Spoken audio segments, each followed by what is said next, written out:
నిజాంపేట మండల కేంద్రంలో దళిత సంఘాలు కాంగ్రెస్ పార్టీ నాయకుల ఆధ్వర్యంలో సావిత్రిబాయి పూలే 193వ జయంతి వేడుకలు ఘనంగా నిర్వహించారు. ఆమె చిత్రపటానికి పూలమాలలు వేసి నివాళులు అర్పించారు. ఈ సందర్భంగా వారు మాట్లాడుతూ ఆసియాలోనే మొదటి మహిళా ఉపాధ్యాయురాలు, 19వ శతాబ్దంలోనే మహిళా హక్కుల కోసం మహిళల్లో విద్యను మెరుగుపరచడంలో కీలక పాత్ర పోషించిన గొప్ప సంఘ సంస్కర్త, విద్యావేత్త, కవయిత్రి, గొప్ప రచయిత్రి సావిత్రిబాయి పూలే అని కొనియాడారు. ప్రతి ఒక్క మహిళా సోదరిమణులు సావిత్రిబాయి పూలే జీవితాన్ని ఆదర్శంగా తీసుకోవాలన్నారు. ఈ కార్యక్రమంలో కాంగ్రెస్ పార్టీ మండల అధ్యక్షులు మారుతి, మాజీ ఉప సర్పంచ్ కొమ్మట బాబు, దుబాసి సంజీవ్, లింగం గౌడ్, బాజా రమేష్, సామల మహేష్, కొమ్మట ఎల్లం, తిరుపతి గౌడ్, నరేష్, కొమరయ్య, శ్రీనివాస్ తదితరులు పాల్గొన్నారు.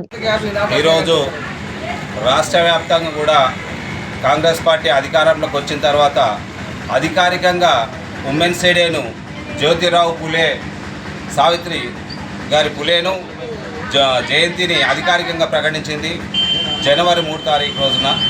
అందుకని రాష్ట్ర వ్యాప్తంగా కూడా పార్టీ ఆదేశానుసారం ప్రతి ఒక్క మండల కేంద్రంలో, జిల్లా కేంద్రంలో, కాన్స్టిట్యున్సీ కేంద్రాలలో కూడా అధికారికంగా ప్రకటించమని అధికారికంగా సావిత్రిబాయి పూలే జయంతిని చేయమని చెప్పేసి చేయడం జరిగింది.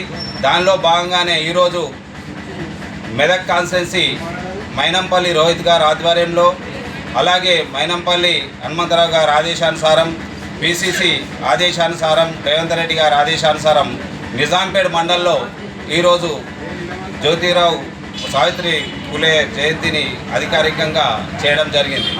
దీన్ని మండల వ్యాప్తంగా కూడా అందరూ వచ్చేసి అధికారికంగా చేయాలని చెప్పేసి అన్ని స్కూళ్ళల్లో కూడా కోరడం జరిగింది. భారతదేశ మొట్టమొదటి మహిళా ఉపాధ్యాయురాలు సావిత్రిబాయి పూలే 194వ జయంతి ఉత్సవాలను నిజాంపేట మండల కేంద్రంగా పార్టీలకు అతీతంగా కాంగ్రెస్ పార్టీ ఆధ్వర్యంలో చేపట్టిన ఈ యొక్క జయంతి కార్యక్రమాలు విజయవంతం చేసుకోవడం జరిగింది. మహాత్మా జ్యోతిబా పూలే భార్య అయినటువంటి సావిత్రిబాయి పూలే 9వ ఏటానే జ్యోతిబా పూలేను పెళ్లి చేసుకొని తన సామాజిక సేవలను గుర్తించి జ్యోతిబా పూలేతో వెంట నడిచి అత్యున్నతమైన సంస్కరణను చేపట్టిన గొప్ప మహిళా ఉపాధ్యాయురాలు. ఆమె 9వ ఏట పెళ్లి చేసుకొని 12వ ఏటనే ఒక మహిళా పాఠశాలను, బాలికల పాఠశాలను ఏర్పాటు చేసి భారతదేశ అణగారిన వర్గాల మహిళల కోసం స్వచ్ఛందంగా పాఠశాలలు ఏర్పాటు చేసి విద్యను బోధించడం జరిగింది.